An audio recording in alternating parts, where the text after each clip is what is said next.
Hello students, मैं अभिषेक sir आप सबका स्वागत करता हूं biology world with Abhishek sir. तो मैं अब ऑनलाइन ऑफलाइन में पढ़ा रहा था, तो ऑनलाइन अब आ चुका हूं और आपके लिए ये जो सीरीज़ लेकर आया हूं मैं 12th स्टैंडर्ड के खास बच्चों के लिए। और हम इस पूरे सीरीज़ में पूरी बायोलॉजी हम पढ़ने वाले हैं। आज हम क्या डिस्कस करने वाले हैं कि हम बायोलॉजी में कैसे स्कोर कर सकते हैं, 90+ स्कोर कैसे करना है, ये हम समझने वाले। Simple, okay. पहली बात, बहुत इजी है 12th बोर्ड्स में इजीली 90% या 80% के अबव स्कोर करना। कोई बड़ी बात नहीं है, कोई रॉकेट साइंस नहीं है, बहुत इजी है, बहुत इजी। क्यों इजी बोल रहा हूं मैं, वो बात हम समझते हैं। जब भी हम कोई प्रिपरेशन करते हैं तो डायरेक्टली प्रिपरेशन करना नहीं होता, ठीक है। एक टॉपर कैसा सोचता है, जो रैंकर्स होते हैं वो कैसे सोचते हैं, वो हम समझने वाले हैं ये वीडियो में। और आपको कैसे प्रिपरेशन करना है, क्या स्ट्रैटेजी बनाना है। तो जब भी अगर हम जंग लड़ने जा रहे हैं तो भाई हमारे पास स्ट्रैटेजी रेडी होनी चाहिए कि मुझे कैसे जंग लड़ना है। तो एग्जाम भी एक जंग ही है, तो अगर आपको जीतना है तो भाई आपकी स्ट्रैटेजी रेडी होनी चाहिए। आपको पता होना चाहिए कि पढ़ना कैसे है। आप रैंडमली उठा रहे हो, किताबें उठा रहे हो, ये आधा इस चैप्टर का पढ़ दिया, आधा इस चैप्टर का पढ़ दिया, ख़त्म कर दिया, एक दिन पहले आपने पढ़ लिया। भाई गलत तरीका है, ऐसे नहीं पढ़ा जाता, ऐसे एग्ज़ाम क्रैक नहीं होता। ऐसा तरीका सबसे गलत तरीका है अगर आप इस तरीके से पढ़ रहे हो। अगर आप कल पेपर है और आज मैंने एक चैप्टर पढ़ा, उसके आईएमपी फटाफट पढ़ के ख़त्म कर दिए। टॉपर्स के तो अब तक पढ़ के ख़त्म हुए होंगे, लेकिन अभी भी देर नहीं हुई है। नवंबर, दिसंबर, जैन, फेब आपके पास ऑलमोस्ट, अगर मैं बात करूँ तो दिसंबर, जैन, फेब में एग्ज़ाम है, तो आपके पास 60 डेज़ तो ये कंप्लीट पूरे हैं। और आप चैप्टर्स देखोगे तो यहाँ पर 15, अगर आपके पीसीएम पीसीबी हो गए तो 40-45 चैप्टर 60 डेज़ में कोई बड़ी बात नहीं है, ओके। तो शुरू करते हैं। तो आज हम ये पढ़ने वाले हैं कि कैसे एग्जाम्स में प्रिपेयर करना है, क्या सिलेबस पैटर्न है, कितना मार्क्स कौन कौन से यहाँ पर चैप्टर्स को आ रहा है, आपको कौन से चैप्टर प्रिपेयर करना है, आपका क्या सेक्शन वाइज आप देख सकते हो कि आपका क्या बेटर है, ओके। चलो तो शुरू करते हैं। तो आज हम पढ़ने वाले मतलब आज हम ये समझने वाले हैं कि कैसे हमें प्रिपेयर करना है। तो सिलेबस क्या है बायोलॉजी का, तो हमें पता है, पूरा बुक ही पढ़ना है, ठीक है। और उसके अलावा चैप्टर वाइज वेटेज, कि कौन से चैप्टर को हाई वेटेज है, कौन से चैप्टर पढ़ना है, आपको कैसे तैयारी करनी है, वो सारी चीज़ें हम समझने वाले हैं, ठीक है। और पेपर पैटर्न, कि कैसा पेपर आता है, आपको कैसे पेपर को अप्रोच करना है, ओके।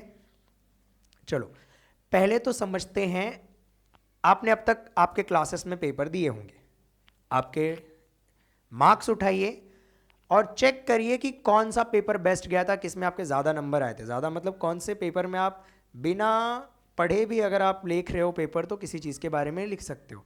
पूरा का पूरा आपका बायोलॉजी 5 यूनिट में डिवाइडेड है, यूनिट समझो, ओके। तो अगर मैं बात करूं unit, first unit which is reproduction, तो अगर आपके उसमें मार्क्स अच्छे आ रहे हैं तो reproduction in flowering plant, lower and higher plants आपने पढ़ा है, तो रिप्रोडक्शन इन एनिमल्स पढ़ा हुआ है, तो ये 2 चैप्टर आपके रिप्रोडक्शन यूनिट में आ गए, which is first unit, okay. अगर मैं बात करूं जेनेटिक्स, तो inheritance and variation, molecular basis, origin and evolution of life, तो ये 3 चैप्टर आपके जेनेटिक्स इसमें आते हैं। तो आप देखो कि भाई मुझे जेनेटिक्स समझ में आ रहा है क्या, मैं किससे शुरुआत करूं, मेरे कितने नंबर पक्के हो सकते हैं। तो ठीक है, अगर आपका रिप्रोडक्शन अच्छा है तो भाई शुरू करो, पहले रिप्रोडक्शन एकदम अच्छे से पढ़ लो, समझ में आ रहा है। अगर आपका जेनेटिक्स अच्छा है तो भाई जेनेटिक्स, आप शुरुआत कहाँ से पूछते हैं ना बच्चे कि सर शुरू कहाँ से करूँ, तो भाई जो पहले आपका स्ट्रांग है उसको तो पक्का करना ही है, ठीक है। तो जेनेटिक्स और इवोल्यूशन आपका अच्छा है तो आप जेनेटिक्स शुरू कर सकते हैं।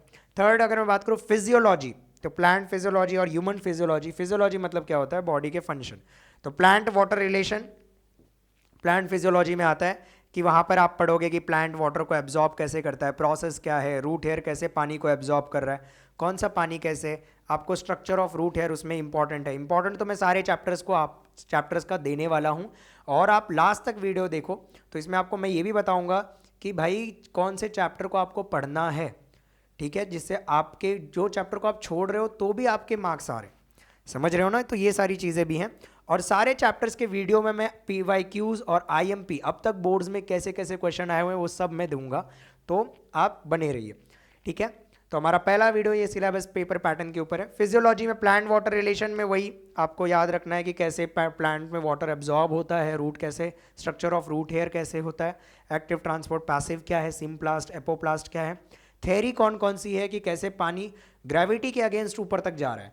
ठीक है, पानी देखो रूट नीचे एब्जॉर्ब करता है लेकिन ऊपर तक जा रहा है ना, तो वो थ्योरी। तो plant water relation, plant growth and mineral nutrition, simple chapter है, मिनरल्स एब्जॉर्प्शन वहाँ पर दिया है, मैक्रो माइक्रो, तो वो सारी चीज़ें आपको हैं। Respiration and circulation, human physiology, तो इसमें आपको रेस्पिरेशन कैसे हो रहा है, लंग्स आपको एल्वुला है वो सब पढ़ना है आपको, सर्कुलेशन, हार्ट वगैरह, तो ये सारी चीज़ें आपको पढ़ना है। कंट्रोल एंड कोऑर्डिनेशन, आपका ब्रेन आ गया, न्यूरॉन्स आ गया। तो आप देखो आपकी फिजियोलॉजी मजबूत है तो आप फिजियोलॉजी से शुरू करो। हर बच्चे का कोई भी चैप्टर ईजी, हार्ड, मीडियम ऐसा कुछ नहीं होता। It depends on your interest. आपने क्या पढ़ा है, किसी बच्चे को तो इकोलॉजी भी हार्ड लगता है, 5वां यूनिट जो सबसे ईजीएस्ट यूनिट है वैसे देखा जाए, क्योंकि ये बचपन से पढ़ रहे हैं। ईजी क्यों है, क्योंकि भाई बचपन से आपने वो पढ़ा है। जो बच्चा बचपन से एनवायरमेंट, इकोलॉजी ये सब पढ़ा हुआ है उसको ईजी लगेगा। जो बच्चा बचपन से डाइजेशन, एब्जॉर्प्शन, स्टमक में इंटरेस्ट रखा हुआ है तो भाई उसको फिजियोलॉजी समझेगा। तो डिपेंड करता है कि भाई आपने बचपन में किस चीज़ को ज़्यादा, अगर आपने बचपन में कुछ भी नहीं पढ़ा है तो आपको सभी हार्ड जाएगा, है ना। लेकिन कोई बात नहीं, आप अभी भी तैयारी कर सकते हो, अभी आदत डालना शुरू करो और पढ़ने बैठना शुरू करो। सबसे ईजीएस्ट, जिस बच्चे को कुछ नहीं पता है बोलेगा सर मैं कहाँ से शुरू करूँ।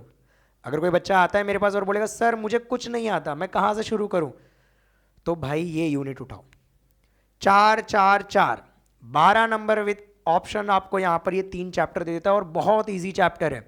1 शॉट में आप खत्म कर दोगे। एक दिन में 2 चैप्टर हो सकता है, ये मेरी गारंटी है, या एक एक चैप्टर भी करोगे तो 3 दिन में आपके 12 नंबर तैयार हो गए। समझ रहे हो ना मेरी बात। तो यहां पर क्या होगा, इकोलॉजी में बहुत ईजी चैप्टर है, तो ये 3 है, organism and population, ecosystem, biodiversity. तो शुरू हम भी यहां से ही करेंगे। तो फर्स्ट जो चैप्टर मैं डालने वाला हूँ इकोलॉजी यूनिट के ही डालने वाला हूँ। ठीक है, तो ये छोटे चैप्टर्स हैं, आपके भी प्रिपेयर हो जाएंगे। तो ये हो गए हमारे सेक्शन। तो पहला चीज स्ट्रैटेजी में you have to understand which section is your powerful. अपने पावरफुल सेक्शंस को और पावरफुल बनाना है, उसके सारे क्वेश्चंस वहां पर करना है। ये हमें समझ में आ गया। अब इसके बाद पेपर पैटर्न, पहले तो ये मार्किंग स्कीम समझते हैं। ठीक है, रिप्रोडक्शन जो था हमारा, तो आप देखोगे तो reproduction in plants and animals, ये हैवी चैप्टर है ना, बड़े चैप्टर। तो बड़े चैप्टर में कुछ चैप्टर्स आपको दिखेंगे जो काफ़ी बड़े बड़े चैप्टर्स हैं, जिनके वेटेज अच्छे खासे हैं, जैसे कि रिप्रोडक्शन हो गया, कंट्रोल एंड कोऑर्डिनेशन हो गया, रेस्पिरेशन हो गया। तो ये सब आपको ये बड़े चैप्टर्स दिख रहे हैं, हाई वेटेज वाले। यस और नो, है ना। तो देखो ये आ गया आपका रिप्रोडक्शन, तो ये फर्स्ट सेक्शन में आ गया। ये आपका आ गया जेनेटिक्स, सेकेंड सेक्शन में आ गया।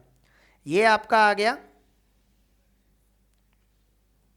Third section which was physiology. Okay, और अप्लाइड बायोलॉजी, इसके बारे में डिस्कस हमने नहीं किया। अप्लाइड बायोलॉजी जो एप्लीकेशन हम यूज कर रहे हैं, तो human health and disease, food production, biotechnology, fourth section. Application में आपको ज़्यादा इंटरेस्ट है तो अप्लाइड बायोलॉजी, और ये वाला आ गया इकोलॉजी। 5 सेक्शन है। ठीक है, अगर आप चाहते हो कि आपको चांस, आपका लक बहुत अच्छा है और आप ये चैप्टर छोड़ रहे हो, तो भाई ये कम से कम ये 4 चैप्टर्स में, एटलीस्ट ये 4 चैप्टर्स में 2 चैप्टर आपके फेवरेट बनाओ और उसको करके जाओ। तो 2 चैप्टर में reproduction in plants and animals, अगर मान लो आप ये 2 चैप्टर करके जा रहे हो तो ये 16 मार्क्स आपके यहां पर विद ऑप्शंस हो रहे हैं। और जो ब्रीफ क्वेश्चन आएंगे, अगर आपकी किस्मत अच्छी रही तो लास्ट का क्वेश्चन आ गया अगर, और बाकी आपने छोटे चैप्टर्स किए हैं, वेरी शॉर्ट आंसर, तो आपके शुरू के क्वेश्चन नंबर सेक्शन 1 और सेक्शन ए और सेक्शन बी आपका हो जाएगा, और लास्ट के आपके मार्क्स फुल मिलने के चांसेस हो जाते हैं, जिसमें मार्क्स बढ़ने के चांसेस हो जाते हैं। तो आप ये 4 बड़े चैप्टर्स में 2 डिसाइड करके वो कंप्लीट कर सकते हो। तो आप देखोगे अगर कोई बच्चा ऐसा है कि बहुत स्मार्ट है, तो आप देखो अगर सिर्फ आप ये 5 चैप्टर कर रहे हो तो कितने हो रहे हैं, ये 16 हो गया, ये कितना हो गया 21, ये कितना हो गया 7, 21 + 7 28, 28 + 16 कितना हो गया 28, 38, 44, सिर्फ 5 चैप्टर पढ़कर आपका 44 नंबर का प्रिपरेशन हो रहा है। कितने चैप्टर पढ़कर? 5 चैप्टर पढ़कर। और कॉलेज से आपको कितना मिलेगा? 30। 44 प्लस 30 कितना हो रहा है? 54, 64, 74। 74 मार्क्स आ रहे हैं सिर्फ कितने चैप्टर पढ़कर? 5 चैप्टर। लेकिन अगर आपका स्ट्रांग नहीं है बायो तो मत जाओ। मैं फिर से बोल रहा हूं, अगर स्ट्रांग नहीं है तो ये चैप्टर्स तो मत ही करने जाओ शुरू में। रीजन, ये चैप्टर टफ है, आप पढ़ने बैठोगे आपको नहीं आता ह्यूमन फिजियोलॉजी, आप बोले अरे अभिषेक सर ने बोला 5 चैप्टर करके जाऊंगा हमारा 74 नंबर आ जाएगा, ऐसा लगेगा ना? तो भाई मैं आपको बता दूं, ये अगर आपने पढ़ना चालू किया और आप नहीं आ रहा है तो आप डीमोटिवेट हो जाओगे। 3 दिन में एक चैप्टर नहीं हो रहा है, 4 दिन में एक चैप्टर नहीं हो रहा है, और आपको लगेगा कि क्या ही हो रहा है। तो जो बच्चे वीक हैं वो बच्चे मैं बोलूँगा कि अभी रिकमेंड नहीं करूँगा कि आप ये चैप्टर डायरेक्टली पढ़ के जाओ, ये चैप्टर से आईएमपी पढ़ के जाओ। मैं आपको आईएमपी बता दूंगा। आपको शुरुआत करना है सबसे छोटे चैप्टर, बता रहा हूँ 3 दिन में ये चैप्टर खत्म हो जाएगा। और इस चैप्टर को मिलाकर कितने मार्क्स हो रहे हैं? 12 नंबर मिल रहे हैं, इकोलॉजी यूनिट। और एकदम इजी क्वेश्चन आता है, बहुत इजी क्वेश्चंस आते हैं। स्ट्रैटेजी समझ रहे हो आप लोग? पहले बच्चे, जो बच्चे बहुत एकदम खतरनाक स्ट्रैटेजी वाले जो पढ़कर बैठे हैं, तो ये चैप्टर्स देखो कर रहे हो, 44 आपके आ रहे हैं विथ ऑप्शन। और आपका किस्मत अच्छा रहेगा अगर अलग अलग क्वेश्चंस में वो ऑप्शंस में वो क्वेश्चंस आ गए और आपके ये चैप्टर्स है तो आपको ये यहाँ पर मिलने ही वाला है। क्लियर है? तो इस तरीके से प्रिपरेशन करो। पहला स्ट्रैटेजी आपका स्ट्रांग ढूंढ सकते हो, और फिर अगर आपका स्ट्रांग नहीं है तो आप ये देख सकते हो कि मैं ये यूनिट, तो आप शुरू करो पहले ये यूनिट से, 12 नंबर पूरा हो गया। ये यूनिट करने के बाद इसके सारे डायग्राम, ऑल डायग्राम, इसका एक भी डायग्राम नहीं छोड़ना है। मैं बता रहा हूं इसका आएगा ही आएगा क्वेश्चन। ये दोनों चैप्टर के सारे डायग्राम करके जाओ, आपके ब्रीफ क्वेश्चंस वहां पर हो जाएंगे। चार्ट करके जाओ, सिंपल है। तो सारे डायग्राम कर लो, तो आपके यहां पर 16 + 12 कितने हो गए? जो वीक बच्चे हैं तो यहां पर 16, 26, 28 नंबर। 28 + 30 कितना हो गया? 28, 38, 48, 58। सोचो 58 नंबर मतलब आप पास हो। समझ में आ रहा है मेरी बात? और फिर आप इस तरीके से स्ट्रैटेजी बना सकते हो। उसके बाद बाकी के जो भी चैप्टर से आप उठाकर पढ़ सकते हो। तो इसमें इजी वाले आप human health and disease, food production, वो आपके ऊपर है कि आपको क्या ज़्यादा समझ रहा है। आपको अगर जेनेटिक्स ज़्यादा समझ रहा है तो आप जेनेटिक्स उठा लो, बट जेनेटिक्स टफ होता है ज़्यादातर बच्चों के लिए, क्योंकि जेनेटिक्स उसके पहले उन्होंने 10th स्टैंडर्ड तक पढ़ा भी नहीं है। 10th स्टैंडर्ड में आपने बायोटेक्नोलॉजी थोड़ा पढ़ा हुआ है, तो एप्लीकेशन वाला पार्ट आपको अभी भी थोड़ा कुछ याद होगा। जैसे आपने पढ़ा था कि ऑयल गिर जाता है तो कौन सा ऐसा माइक्रो ऑर्गेनिज्म है जो ऑयल को क्लियर करने जाता है। तो ये सारी चीज़ें आप यहाँ है तो ये कर सकते हो। तो इस तरीके से प्रिपरेशन करना है। आई रिपीट, जो बच्चे पढ़ने में इतने अच्छे नहीं है, वैसे तो कोई ऐसा होता नहीं है बच्चा कि जो पढ़ने में बुरा हो या अच्छा हो, बस ब्रेन किसी का डेवलप होता है, क्योंकि कोई बच्चा रोज़ एक ही काम कर रहा है, पढ़ाई कर रहा है, तो सीधी सी बात है उसको पढ़ाई जल्दी जल्दी आएगी। जो बच्चा नहीं पढ़ रहा है, एक ही दिन में थोड़ी कोई मार्शल आर्ट सीख जाता है या पियानो सीख जाता है या बैडमिंटन सीख जाता है या जो भी सीख रहा है। तो आप इतने साल तक अगर आपने बैठ के पढ़ाई किया ही नहीं है, तो आज एक दिन बैठ के पढ़ाई नहीं होगी कि एक दिन में मैं पूरा चैप्टर कर लूँ। दिन लगेगा, ऐसा नहीं है कि नहीं होगा।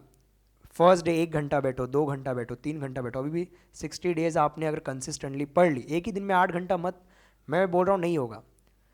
8 घंटे बैठोगे, लगेगा प्रोडक्टिव स्टडी कितनी हो रही है, 2 या 3 घंटे की। तो इससे बेटर है आप लोग स्टार्ट करो इजी चैप्टर से और थोड़ा थोड़ा टाइम बढ़ाना चालू करो। और जो कॉलेज जा रहे हैं, प्रैक्टिकल्स में जा रहे हैं, मैं बोलूँगा कि कॉलेज, जिनका रेगुलर कॉलेज है 75% अटेंडेंस हो जाता है, भाई घर पे छुट्टी लो 1-2 दिन, और वो 2 दिन के 24 घंटे पूरा यूटिलाइज़ करो। 24 घंटे में 8 घंटे सो, बाकी के 4 घंटे, 12 घंटे हटा दो। 12 घंटे कोशिश करो मैं टेबल पे रहूँ, खाना पीना सोना, यही अगर आपने ये किया तो ये सारे चैप्टर हो जाएंगे। क्योंकि अगर मैं बात करूँ, ये 3 दिन लगते हैं, बस 3 दिन मान के चलो, 3 दिन में ये ख़त्म होता है। इसको मान के चलो 4 दिन, 2 दिन एक चैप्टर को, या इसको 6 मान लो, तो 10 दिन में तो आपके यही खत्म। ये 4, 3, 7, 7 दिन में खत्म ये। फिर आपने अगर ये 3 उठा दिया तो ये 3 6 दिन में, ये डेज में बता रहा हूँ। तो कितने हो गए? 4, 3, 7, 7, 6 कितना हो गया? 7 + 6, 7, 6, 13। ठीक है, तो 13 डेज में आपके कितने? 3 यूनिट खत्म हो गए। बचे कितने यूनिट? सिर्फ 2 यूनिट बचा। और मैं बता रहा हूं कि आप इसमें स्किप भी करोगे कुछ चैप्टर तो भी आपको आउट ऑफ आ सकता है। कैसे आ सकता है वो स्ट्रैटेजी आगे मैं बताता हूँ, ठीक है। चैप्टर्स को इस तरीके से प्रिपेयर करना है, आगे समझते हैं। पेपर पैटर्न, अब वो चीज़ के लिए पेपर पैटर्न समझना है कैसे होता है।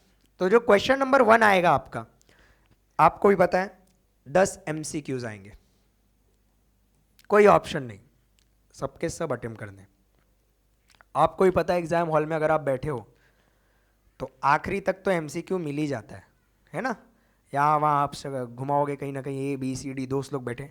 फिर भी मैं बोलूँगा कि आपको क्या करना है, सारे चैप्टर्स के एटलीस्ट एक्सरसाइज के तो MCQs करना ही है। लेकिन अगर आपने चैप्टर पढ़ा है तो MCQ में गलती, तो ये आपको गलती करना ही नहीं है।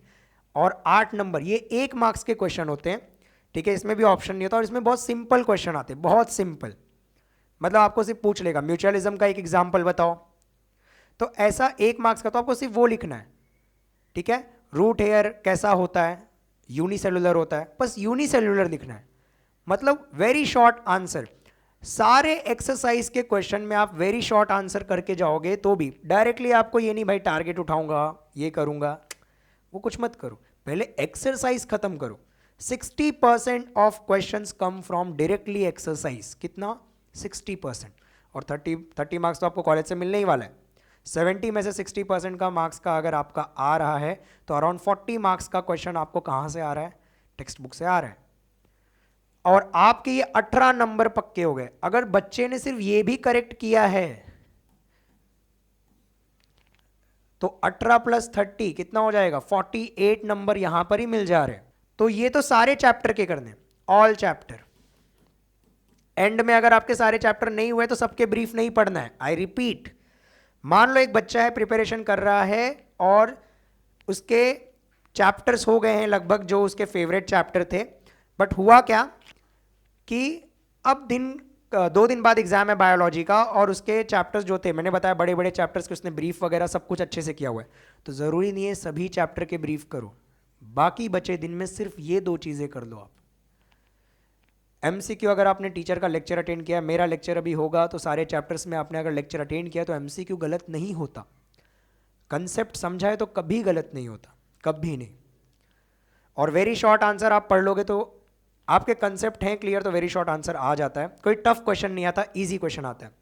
फिर ये 2 मार्क्स के क्वेश्चन आते हैं, 8 क्वेश्चन अटेम्प्ट करने होते हैं, 12 क्वेश्चन होते हैं। मतलब 4 क्वेश्चन आप छोड़ सकते हो। मतलब आप मान लो आपने कोई 3 चैप्टर छोड़ा था और वो 4 क्वेश्चन वो 3 चैप्टर से आए और बाकी 8 क्वेश्चन आपको मिल सकते हैं, तो भी आपको यहाँ फुल मिल जाएगा। मतलब 16 नंबर ये यहाँ पर फुल मिल सकते हैं। तो ये 2-2 मार्क्स के क्वेश्चन जो होते हैं कि आपको पूछेगा कि रूट्स का कैसे एब्जॉर्प्शन ऑफ वाटर होता है, ठीक है। तो आपको 2 मार्क्स का तो एटलीस्ट कम से कम 4 पॉइंट लिखना है। जहां डायग्राम की जरूरत होगी वहां डायग्राम ड्रॉ करना है, इसमें डायग्राम ड्रॉ नहीं करना है। डायग्राम नहीं पूछा तो डायग्राम ड्रॉ नहीं करना है, और इसमें डायग्राम नहीं पूछता 1 मार्क्स के क्वेश्चन होते हैं, ओके। और हाँ, आप जब भी ऑप्शन लिखोगे तो आप directly question number 1A, new question on new page, new question on new page, question number 1A first, A लिख के A का क्या ऑप्शन है वो भी लिखना है। समझ में आया? A ऑप्शन, आपको क्वेश्चन नहीं लिखना है पूरा, टाइम वेस्ट नहीं करना है, क्वेश्चन नहीं लिखना है, आपको क्वेश्चन नंबर प्रॉपर डालना है, मार्जिन वगैरह, और न्यू क्वेश्चन न्यू पेपर पे। जितना नीट और क्लीन पेपर होगा उतना ज़्यादा एग्जामिनर को मजा आएगा पेपर चेक करने में और आपको मार्क्स दे सकता है, ठीक है। नेक्स्ट, तो आपको यहां पर क्या करना है, 8 to 12 2 मार्क्स के क्वेश्चन आते हैं, तो आपको ये यहां पर विथ ऑप्शन यहाँ पर 24 नंबर्स के होते हैं, 4 क्वेश्चन आपको स्किप कर सकते हो। तो 12 क्वेश्चन में से 8 क्वेश्चन अटेम्प्ट करना है। तो मेरे हिसाब से आपने अगर उस 16 चैप्टर्स में से 8 चैप्टर भी पढ़े हुए हैं या 10 चैप्टर भी पढ़े हुए हैं तो उसमें से आपके रेंज में क्वेश्चन आ जाएगा। समझ में आ रहा है? उसमें आपके रेंज में क्वेश्चन आ जाएगा। नेक्स्ट है 3 मार्क्स के क्वेश्चन, डायग्रामेटिक बेस्ड हो सकते हैं। आपको यहाँ पर ऐसे भी क्वेश्चन होंगे, एक क्वेश्चन के सब क्वेश्चन होते हैं ऐसे, तो यहाँ पर 3 मार्क्स ईच क्वेश्चन आ सकते हैं। अगेन 12 क्वेश्चन में आपको कितने अटेम्प्ट करने, 3, एटलीस्ट 6 पॉइंट्स होने चाहिए। यहाँ पर 4 पॉइंट्स होने चाहिए। तो ये आपके कितने मार्क्स हो गए, 24। डायग्राम बेस्ड, तो फर्स्ट सेकंड चैप्टर के सारे डायग्राम आप करके जाओगे तो मैं बता रहा हूं इसमें से आपको मिल जाएगा। इसमें आपको पक्का क्वेश्चन आपको फर्स्ट सेकंड चैप्टर के मिलेंगे ही मिलेंगे। तो यही सब क्वेश्चंस होते हैं जिसमें हाई वेटेज के चैप्टर्स के क्वेश्चन आते ही आते हैं। तो सेक्शन सी में शॉर्ट आंसर, तो ये आपको वहां पर आपने अगर फर्स्ट सेकंड चैप्टर किया हुआ है तो ये आपको बूंद साबित होगा, ठीक है, और यहां पर आपको अच्छे मार्क्स मिल सकते हैं। लास्ट लॉन्ग आंसर, आपको डायग्राम बेस्ड यहां पर एक्सप्लेनेशन करना होगा, 5 क्वेश्चन में से 3 करना है, मतलब यहां पर भी 2 ऑप्शन। मान लेते हैं कि 2 क्वेश्चन आपके कंट्रोल एंड कोऑर्डिनेशन रेस्पिरेशन से आ गया और बाकी के 3 क्वेश्चन आपको फर्स्ट और सेकंड चैप्टर से आ गया या मॉलिक्यूलर बेसिस से आ गया, वहां से कहीं आ गया, तो आपके तो वो 2 बड़े क्वेश्चन नहीं भी किए, मतलब आपने कंट्रोल एंड कोऑर्डिनेशन रेस्पिरेशन बड़ा नहीं भी किया था, तो भी आपके तो सारे अटेम्प्ट हो रहे हैं, है ना। तो इसलिए मैं बोल रहा हूं स्ट्रैटेजी बनाकर पढ़ो, सब पढ़ना जरूरी नहीं है, कितना पढ़ना है वो समझ में आ। तो इसलिए मैंने बोला कि वहां पर सिर्फ इंपॉर्टेंट क्वेश्चन बड़े बड़े पढ़ो, कंट्रोल एंड कोऑर्डिनेशन वगैरह में आपने मान लो हार्ट पढ़ के गए और हार्ट ही आ गया, पूरे चैप्टर में बच्चे ने सिर्फ हार्ट पढ़ा हुआ है और हार्ट का क्वेश्चन यहां पर मिल गया, तो भाई उसको तो यहाँ पर 5, तो यहाँ पर 4 मार्क्स ईच, तो 4 3 12, तो 4 मार्क्स का एक क्वेश्चन यहाँ पर हो जाएगा। और हमेशा डायग्राम जब भी आप बनाओगे तो लेबलिंग जो होगा डायग्राम का, वो लेबलिंग होगा हमेशा राइट साइड। तो मान लो कोई भी डायग्राम है, जैसे अगर सीड का डायग्राम है तो हमेशा लेबलिंग इस साइड ही होगा, ये याद रखना है, और एरो जिसको आप लेबल कर रहे हो, क्लियर है। तो इस तरीके से आपको स्ट्रैटेजी बनाना है, और जितने भी इंपॉर्टेंट क्वेश्चन हैं मैं हर चैप्टर में टॉपिक वाइज आपको इंपॉर्टेंट बताऊंगा कि बोर्ड्स में टॉपिक में कौन से क्वेश्चंस आए हुए हैं ऑलरेडी, ठीक है।